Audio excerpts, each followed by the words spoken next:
안녕하세요. 저는 이번에 그 리사이클 레이블에서 재료 부분 발표를 담당하게 되었고요.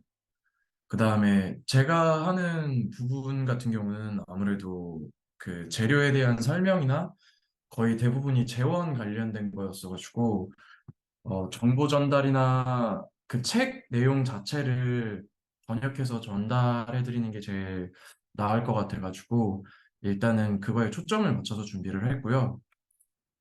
그 다음에 목차를 설정을 하면서 이게 재료들이 처음에는 좀 중구난방으로 그냥 소개가 되더라고요. 그래서 그냥 제 나름 만약에 그게 금속, 그러니까 그게 어떤 특정 물질과 관련이 있거나 그것으로부터 생산이 됐거나 혹은 최종 형태가 그 물질인 거에 맞춰서 다시 한번 약간의 정리를 해봤고요. 그리고 이름들을 대부분 최대한 제가 할 수 있으면 한국어로 다 바꿨는데, 뭐 섬유 마지막 부분 보면 마이크로폼이나 이런 게 있는데 이런 거는 뭐 번역이 될 수 있는 게 아니어서 그대로 이름을 가져다 사용을 했습니다. 그리고 시작에 앞서서 책의 맨 처음 시작하는 부분에 간단한 설명들 같은 게 나오는데 여기서 중요한 게 UMAR이라고 해서 이 재활용하는 것들 관련해가지고 특정 부분에서 실험을 좀 선도하고 있는 조직인 것 같아요. 그래서 이 사람들이 자기네들 페이지, 홈페이지나 이런 것들에다가 여러 가지 현재 잘 사용되어지고 있는 재활용 가능한 건축 자재들이나 뭐 이런 정보들을 거기에다가 잘 올려놨고, 그 다음에 이 사람들이 지금 현재 그 재활용되면서 그 목적이 이제 앞으로 미래에는 100% 모든 게 재활용 가능하게끔 하는 그런 좀 미래지향적인 시야보다는 당장에 저희가 이 건물이 여태까지 다른 분 발표하면서 많이 봤잖아요. 건물이 부셔질 때나 만들어질 때 혹은 그 과정에서 많은 폐기물들이 발생하게 되는데 이런 버려질지도 모르고 혹은 앞으로 이미 버려진 것들에서부터 가지고 와가지고 그 쓰레기들을 먼저 한번 재활용을 해보자. 약간 그거를 좀 더 강조하는 단체입니다. 이 사람들에 대한 소개를 먼저 그 책에서 시작을 했고 그 다음에는 그 홈페이지에서 다뤄지는 다양한 소재들을 이제 소개하는데 첫 번째로 나오는 게 이제 이 알루미늄입니다. 옆에 보시면 제가 그냥 그 책에 있는 재원을 그대로 가져다가 써놨는데요. 이 재원 같은 경우는 그냥 어, 어떤 특정 분야에 속하는지 그리고 뭐 뭘로 만들어졌는지 그리고 그 관련된 다른 재원들이라서 그냥 그대로 영어로 가지고 왔고요. 책에는 알루미늄 외장재가 목재 프레임 이제 그러니까 뼈대 같은 거를 날씨로부터 보호하기 위해서 많이 사용이 되는데 이게 알루멧이라는 회사에서 간섭을 통해 가지고 이제 양극 산화 그러니까 정확하게 이거는 알루마이트 산화라고 해서 피막을 통해 가지고 내구성과 부식에 강해지게 이제 후처리를 하는 건데 이 처리를 하게 되면 이렇게 화면에 보시는 것처럼 색상이 짙은 회색으로 변하게 돼요. 그래서 이 표면 처리에 따라 가지고 이제 반사 특성이나 뭐 이런 거 없이 색 자체가 변하기 때문에 이게 얘만의 특징으로 꼽히고요. 그다음에 주로 알루미늄으로 구성되어 있고 합금 원소로는 마그네슘이 포함되어 있는 알루미늄 합금인데 이게 되게 우수한 내식성을 가지고 있고 저온에서 높은 강도로 이제 중요한 구조나 이런 것들을 받쳐줄 수 있는 자재가 될 수 있고요. 대부분은 아변 제품이나 튜브, 바 혹은 이제 와이어로 가공되어가지고 사용되어진다고 합니다.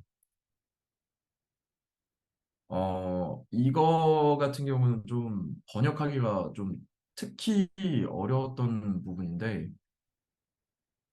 욕실 바닥 부분을 여기에서는 독일어로 바네라고 하더라고요. 그러니까 정확하게는 이제 건물 하부 같은 경우나 혹은 이제 진짜로 욕실을 만들 때 욕조처럼 그러니까 욕탕 같은 경우는 이 아래쪽으로 파여져 있잖아요. 그러면은 이 파여진 전체 둘레 부분을 그 이런 거를 사용을 해가지고 물이 투과가 되지 않게 막아주는 걸 얘기를 하거든요. 근데 이거가 정확하게 딱 한국 단어로는 어떻게 말을 해야 될지 잘 모르겠어서 이 부분은 그냥 그런 걸로 하고 넘어가도록 하겠습니다. 그래서 이 마네라는 구조를 통해 가지고 완전히 이제 재활용 가능한 스테인리스 스틸로 마무리를 했는데 재활용 플라스틱 패널하고 이제 바닥에 있는 이 마네라는 용기로 되어져 있는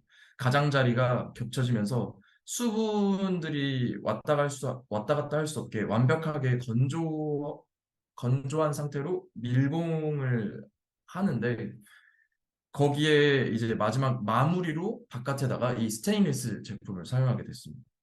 그리고 여기 이 욕실에 다른 물건들도 추가적으로 이 스테인리스를 사용을 해서 전부 나중에는 건물을 만약에 그 없애게 되면은 이 스테인리스를 전부 다 가지고 와서 재활용할 수 있다고 해요.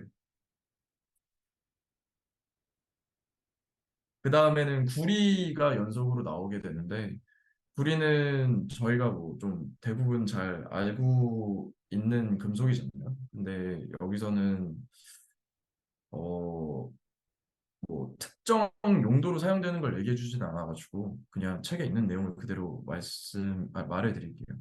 구리는 반짝이는 빨간색을 기본적으로 띠는데 매우 내구성이 강한 금속이고 이 물질이 살균 특성을 가지고 있고 저농도 그리고 여기에서 저농도로도 많은 미생물을 죽일 수 있는 독성이 발생하게 되는데 이게 저희 같은 사람이나 혹은 다른 척추동물들 정도 되는 크기의 동물이 되면 전혀 무해해가지고 오히려 그냥 살균 효과만 띈다고 생각하시면 될 것 같습니다. 그리고 구리의 합금은 가공 및 변형이 쉽지만 주조가 많이 어렵다고 합니다. 계속해서 구리가 나옵니다. 구리는 또 산소와 습도의 영향으로 짧은 시간이 지나면 그 구리 표면에 단단하게 부착돼 가지고 내구성 있는 산화층이 형성이 되는데 이 산화물층이 그 성장하는 과정하고 두께와 밀도가 증가함에 따라서 점점 더 이제 그 과정 자체가 느려지게 되고 그리고 이 과정 중에서 구리 표면이 금속성의 불그스름한 광택을 잃고 시간이 지남에 따라 짙은 갈색에서 거의 검은색으로 변한다고 해요. 저희가 이 산화 과정 하면 알고 있는 게 무슨 색이었지 이게? 청록색으로 변하잖아요. 근데 이 제품 같은 경우는 이렇게 검정색에 가깝게 변한다고 합니다. 그리고 이게 저희가 일반적으로 알고 있는 그 청록색으로 변하는 과정인데요. 일정 시간이 지나면 이게 일정 시간이 지나면 경사면의 어두운 구리 산화물층이 약간 녹색으로 변하게 되는 과정이고 이러한 추가 개발의 이유는 빗물의 집중적인 영향과 그리고 이것 그 빗물과 관련된 염기성 구리 화합물의 형성 증가 때문인데 변화하는 기상 조건과 다양한 건물 구조로 인해 이러한 변색의 시기를 정확하게 결정할 수가 없어서 이 구리를 사용하게 되면 색상이 변한다는 거를 가정은 할 수 있는데 이렇게 변하니까 내가 여기에다가 설치를 해서 이런 색으로 변하게 해가지고 나중에는 이런 효과를 봐야지라고 하는 거를 가정할 수 없다고 합니다. 왜냐면 그 변하는 시기가 좀 제각각이어서 그거는 예측할 수 없다고 책에 쓰여져 있었습니다. 다음으로는 목재가 나오게 됩니다. 여기 보면 라이트 브라운 애쉬라고 되어 있는데 이게 한국어로는 그 갈색의 물풀의 나무 심지 부분이래요. 그 심지가 되게 강한 편인데 거기서 이 목재를 추출해가지고 사용을 했다고 하고요.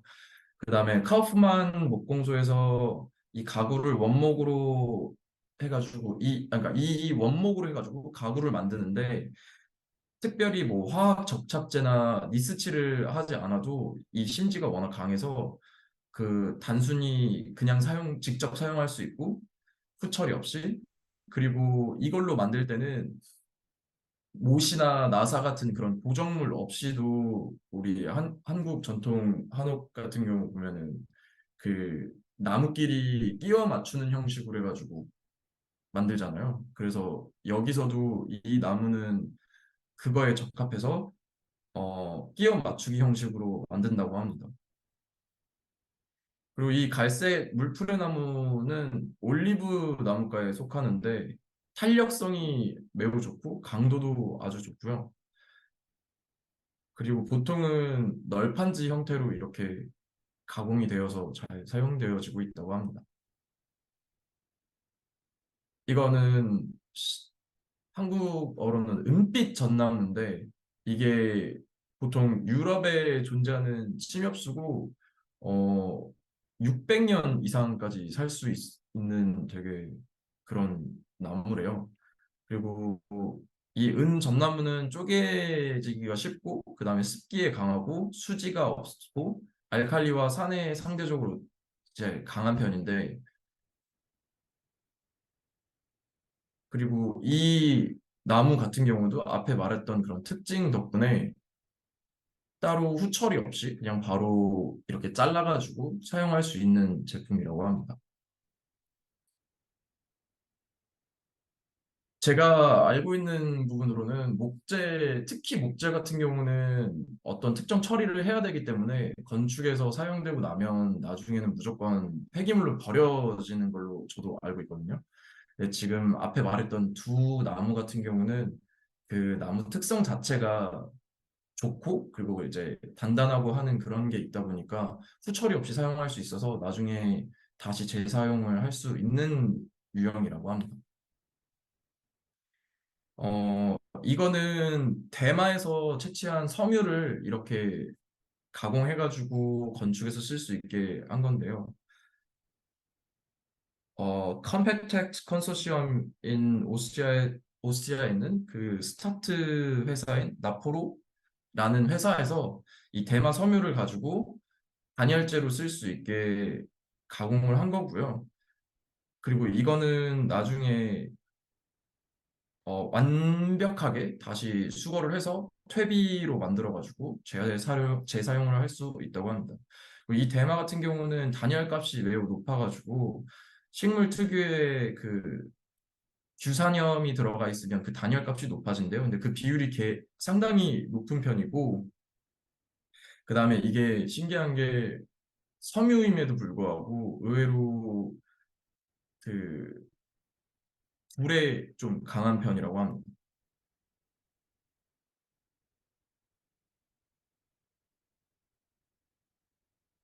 그리고 여기 이거를 만들 때뭐 옥수수 전분을 섞어가지고 만드는데 뭐 이거 옥수수 전분이 들어감으로써 나중에 또 생물학적으로 다 분해할 수 있어가지고 이 사람들이 추가적으로 이렇게 이 재료를 사용한다고 합니다. 이거는 청바지를 전부 다 다시 찢어가지고 이렇게 만든 건데요. 그 전 세계적으로 정말 많은 옷들이 그 버려지고 그다음에 버려진 다음에 그 다음에 그 후처리를 하기가 정말 힘들대요. 그래가지고 대부분은 저쪽 그 아직 도발계산국 같은 데로 보내서 그쪽에서 입을 수 있으면 입고 입지 못하면 전부 다 쌓아놓거나 태우거나 땅에 묻고 하는데 이게 정말 큰 문제라고 해요. 그리고 그래가지고 미국에 있는 먼디드 로직이라는 회사가 그 중에서 이제 청바지들만 모아 와가지고 단열재로 쓸 수 있게 이렇게 추가 가공을 한 거입니다. 그래서 이거를 전부 다시 가지고 와서 섬유화하기 위해서 그 펠트 부분을 전부 다 찢어가지고 매트로 가공을 하고 그다음에 그래서 이거를 가져와서 생산할 때 파쇄된 면직물을 섬유 형태로 되돌려 소금 용액으로 처리하고 그다음에 이렇게 하게 되면 곰팡이나 균류 같은 거에서 균류에 강해져서 단열재로 썼을 때 부패되거나 하지 않는다고 하고요. 그 다음에 이렇게 되면 또 화재에도 강해져서 뭐 건축 단열재로 사용하기에 적합하다고 합니다. 이게 제가 책에 있는 부분을 그대로 가지고 왔고 좀 다른 사진을 찾아보려고 노력을 했는데 이게 적당한 사진이 별로 없어서 그냥 일단은 책에 있는 걸 그대로 가져왔습니다. 보시면 거의 그냥 흰색으로만 보이긴 할 텐데 설명을 해드리자면 약간은 한지 같은 그런 질감의 섬유라고 생각하시면 되고요.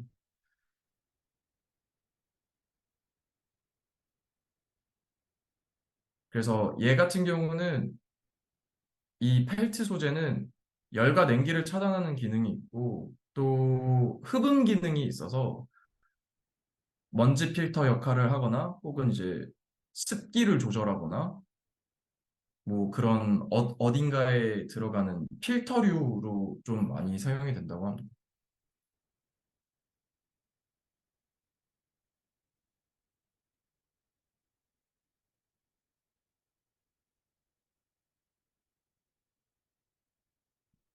이거 같은 경우는 에코 그 기본 플레이트인데 이게 막 버려지는 물건들 중에서 종이에서 하다못해 뭐 음식물 쓰레기까지 해가지고 이런 다양한 데에서 재사용할 수 있는 셀룰로스 섬유를 가지고 와가지고 양모 펠트 기계에서 다시 이렇게 새로운 펠트로 만들어서 사용을 하는 형태를 보여주는 거고요.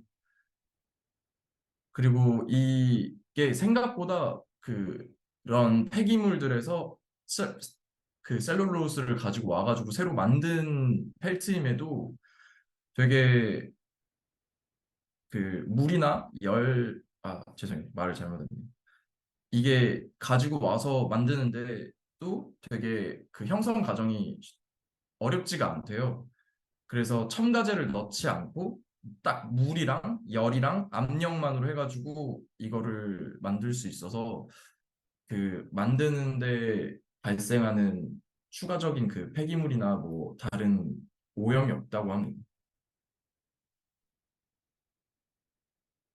이거 같은 경우는 보면 약간 석고처럼 보이는데 이게 실제로는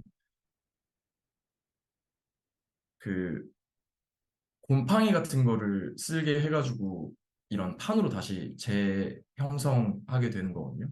그래서 균류 구조의 뿌리망은 매우 조밀한 유기망으로 하부 구조물의 판재나 단열재를 사용할 수 있고 이를 위해 곰팡이 균사는 먹이 공급원인 그 폐기물 나무 조각 같은 거에서 혼합되고 그다음에 성장을 하게 되면 6, 70도로 가열을 해가지고 유기물을 먼저 죽이고 그다음에 남아있는 그 이런 섬유 물질들을 점토애랑 같이 섞어가지고 다시 이렇게 사용할 수 있는 보드 판으로 형태로 만들어서 사용하고 있다고 합니다. 그리고 이거 같은 경우는 점토랑 유기물들을 합쳐서 만든 거기 때문에 나중에 전부 다 그냥 부셔가지고 땅으로 돌려보낼 수 있는 자재라고 하고요. 이거는 마그나 글라스 세라믹인데 내구성이 매우 뛰어나고 반투명한 소재라고 합니다. 재료의 색상은 사용되는 유리 구성에 따라 다른데 이게 그냥 그 버려지는 저희가 여기 독일에서도 그렇고 병을 사용하고 나면 그 모으는 곳에 버리잖아요. 그럼 그게 다 한 곳에 모인 다음에 그걸 가지고 와가지고 부셔서 가루로 만든 다음에 다시 이렇게 재형성해서 사용하는 세라믹이고요. 그렇기 때문에 어떤 유리를 가져다가 부셔가지고 성냐에 따라서 이 판 자체의 색깔이 다양하게 섞이기도 한다고 합니다. 그리고 이거를 만드는 형성 과정에서 뭐 다른 결합제나 뭐 추가적인 뭔가를 사용하지 않고 압력만 가하면 만들 수 있어서 친환경적이고 그다음에 그 과정에서 이제 냉각됐다가 열을 받았다가 하면서 이런 그 대리석 같은 문양이 좀 생긴다고 합니다. 그래서 마그나 글라스 세라믹이라는 이름이 거기서 나왔고요.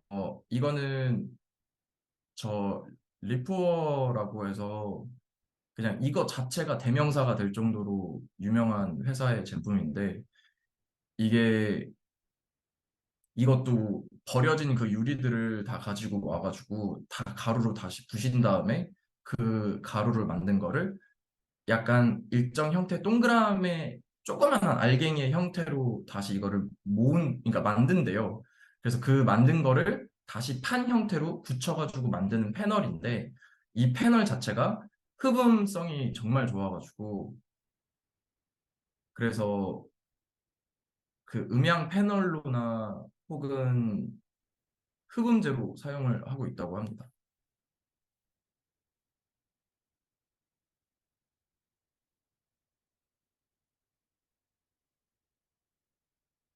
어, 이거 같은 경우는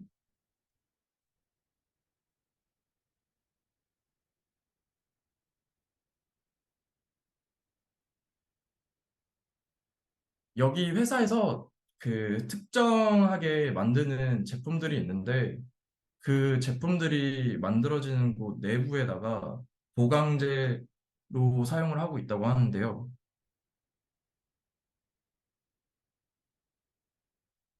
이게 기본적으로는 석고로 이루어져 있고 이 판 같은 경우는 증기 차단도 잘 되고 그다음에 전부 다시 재활용할 수 있고 퇴비화할 수 있어서 친환경적인 물건이 그러니까 제품이고 그다음에 점토나 대마, 건식 벽체 이런 것들을 전부 섞어가지고 붙여서 만든 제품이라고 합니다.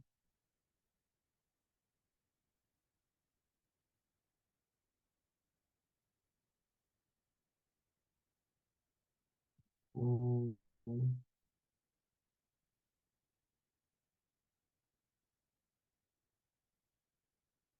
예.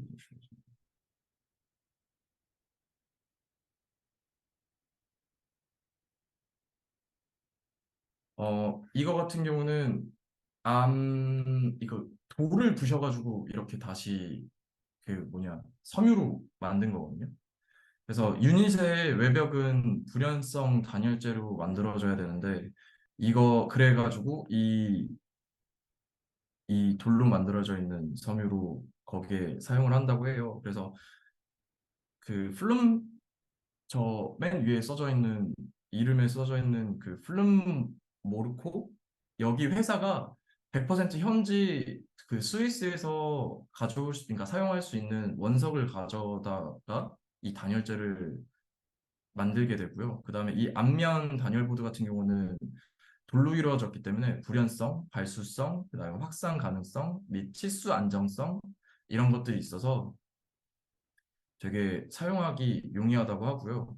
이거 만드는 과정에서도 첨가물이나 뭐 이런 게 들어갈 필요가 없고 그나마 이제 얘네들을 뭉치게 하는 과정에서 천연 접착제를 쓰는데 이 모든 것들은 전부 다 유기화합물이기 때문에 나중에 얼마든지 다 다시 그 뭐지 자연적으로 분해할 수 있다고 합니다. 이거 같은 경우는 건설 과정이나 뭐 다른 어떤 과정에서 버려지는 광물들이나 그 파편들을 가지고 와가지고 얘네도 일단은 한번 다 다시 부신 다음에요. 그 부신 걸 가지고 와서 그 가루를 가지고 와서 원래 벽돌 만드는 과정을 거쳐가지고 새롭게 다시 만든 벽돌이라고 합니다. 그래서 기본적으로는 일반 벽돌과의 차이점은 없는데 그 쓰레기를 가지고 와서 다시 새롭게 벽돌을 만들었다는 그런 취지가 좋은 것 같아서 아마 이 책에 실리지 않았을까 싶습니다. 음,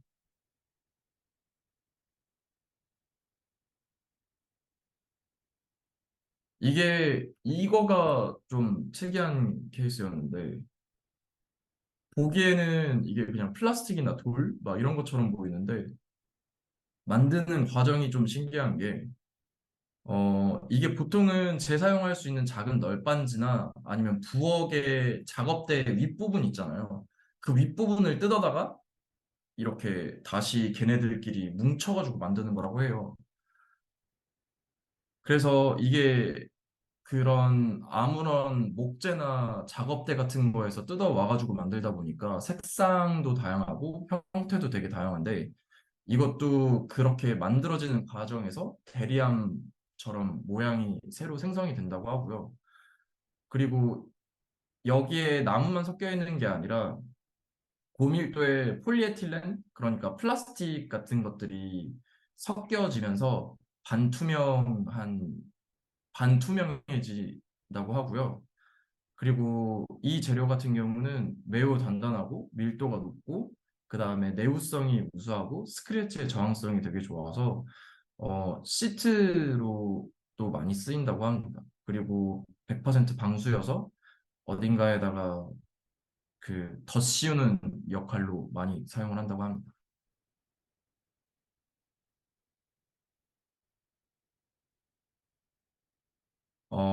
이거는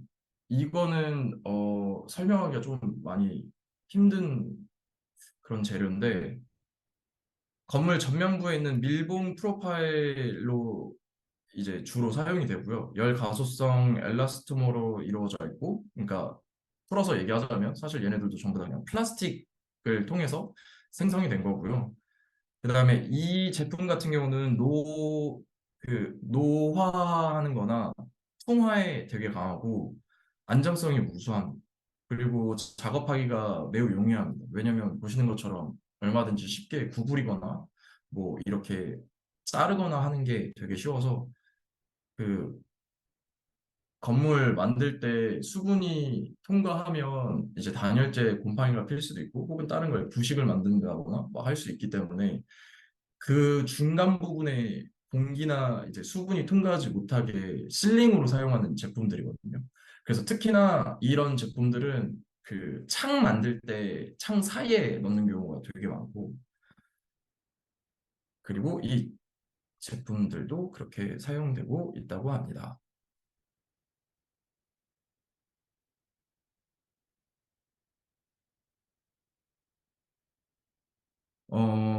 이 제품은 폴리에틸렌, 그러니까 이 제품도 또 플라스틱을 사용해서 만들어졌고요.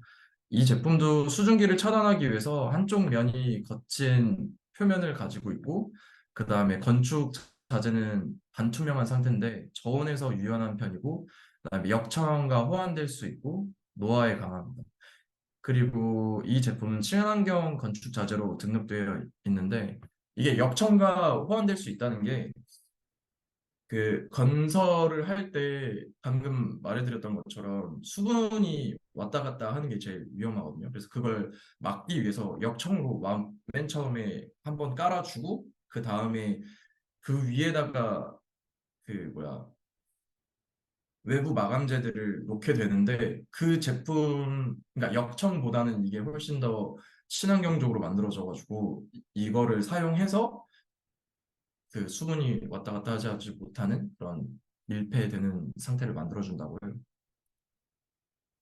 그리고 이 재료가 마지막인데 리월이라는 회사에서 그 종이나 알루미늄, 플라스틱으로 되어 있는 그 음료 상자들이나 이런 지금 눈에 보이시는 것처럼 그 갑자기 한국어 생각나네. 그 우유 종이팩 같은 거 있잖아요. 그런 것들을 전부 다 가지고 와가지고 처음에 이제 다 찍고 파쇄하고 하고 난 다음에 열을 가해서 그리고 열과 압력을 가해가지고 이렇게 다시 압축을 해서 패널로 만들어서 사용을 하는 제품이라고 하고요. 이 그러니까 이 폐자재들 자체가 애초에 그 접착물들이 들어있어서 추가로 접착물을 넣어줄 필요는 없고 거기 그 폐기물에서 나오는 자연적인 접착물만으로도 이렇게 단단한 형태의 패널을 만들 수 있다고 합니다. 근데 이게 문제가 뭐냐면 이렇게 한번 사용하고 나면 그 다음에는 다시 사용할 수가 없어서 다운사이클링인 거는 확실한데 어쨌든 쓰레기에서 다시 한번 가지고 와서 한 번은 재사용을 하기 때문에 그 가치가 있어서 이 책에 실렸다고 합니다.